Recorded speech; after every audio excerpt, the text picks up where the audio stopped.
ang palad, hinayaan ni Cain na mamaig ang selos at pinatay ang kanyang kapatid na si Abel, na siyang unang pagpatay sa kasaysayan. Pagkatapos ng trahedyang ito, nagkaroon ng isa pang anak sina Adan at Eva na si Seti. Mula sa lahi ni Set, nagmula ang isang grupo ng mga tapat na mananampalataya na umaasang makakamit ang kaligtasan at biyaya ng Diyos. Hindi nagtagal matapos ang paglikha, ang mundo ay nalumok sa malalim na kasamaan at kaguluhan. Nakita ito ng Diyos at nagpasya siyang puksain ang sangkatauhan na kanyang nilikha upang lipulin ang laganap na kasamaan. Ngunit may isang mabuting tao na nagngangalang Noe na nananatiling matuwid sa mata ng Diyos. Kaya nagdala ang Diyos ng isang malaking baha upang linisin ang mundo.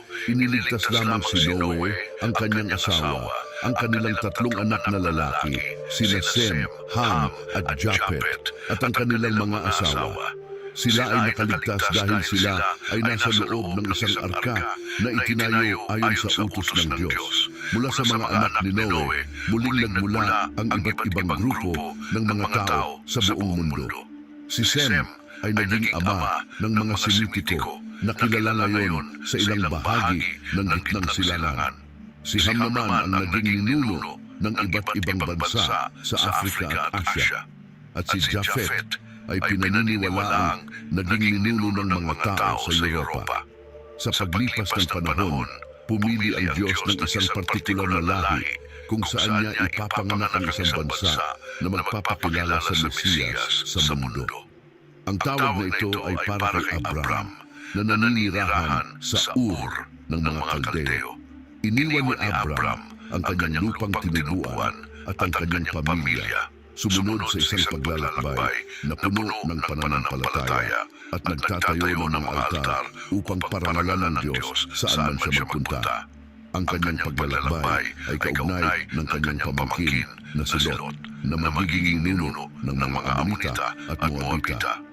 Nang si Abraham ay 75 taong gulang at naninirahan sa Haran, ipinangako ng Diyos sa kanya na magkakaroon siya ng isang anak na magpapasimula ng isang dakilang bansa na magpapala sa lahat ng pamilya sa mundo.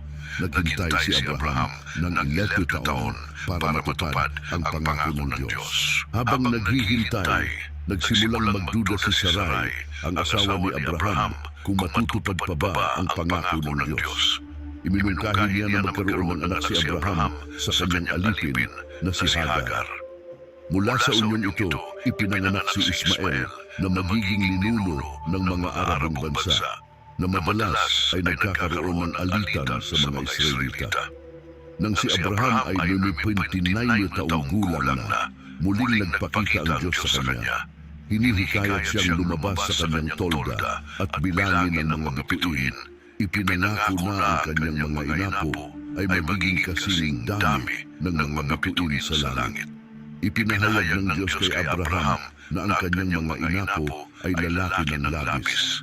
Kasing dami may mga bituin sa langit at ang mga butil ng buhangin sa dalampasigan. Gayunpaman, nalaman din niya na sila ay magtitiis ng at 130 taon ng pagkaalipin.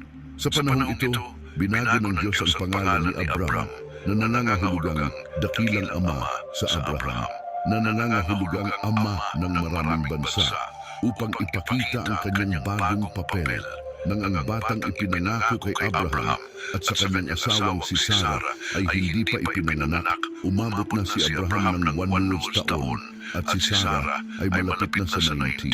Sa wakas, pinagpala sila ng isang anak na pinangalanan Isaac. Nagpakasal si Isaac kay Rebecca na sa simula ay hindi magkaanak.